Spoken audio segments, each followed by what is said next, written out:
Hey guys, Bitcoin Owen here.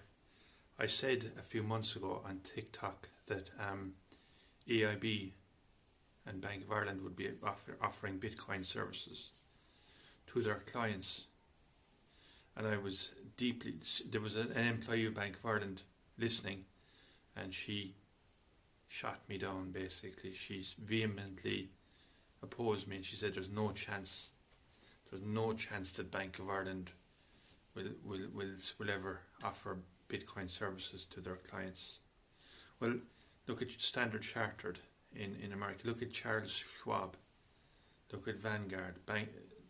There are banks in America taking a serious look at Bitcoin. Standard Chartered has already started offering institutional clients this week Bitcoin services, buy, sell, custody your Bitcoin basically with Standard Chartered. The banks are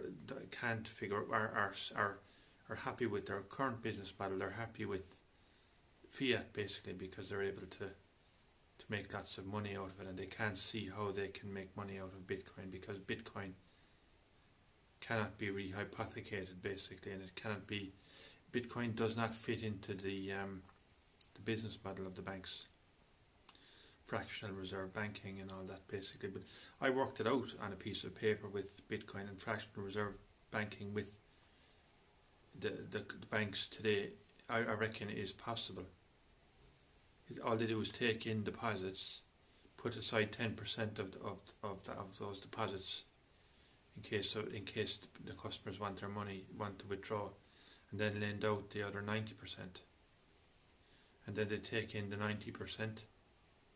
Put 10% of it aside, which would be 9%, and lend out 81, and it goes on and on. It's 10 times basically. The money supply is 10x, but it's not really the money under a Bitcoin standard. The money supply would not be 10x basically. They wouldn't measure. The problem is with the way that they measure money supply today. M2 basically, they count. Deposits basically, savings accounts, deposit accounts, and physical cash that's out there in the economy, and that's how M2 is calculated anyway, as far as I know. So I don't know. I reckon Bitcoin is feasible. Basically, it is feasible for these banks to operate and use Bitcoin as their money instead of fiat. Fiat is constantly devaluing. All the problems we have today in society are down to the money, the way that it just continually loses value.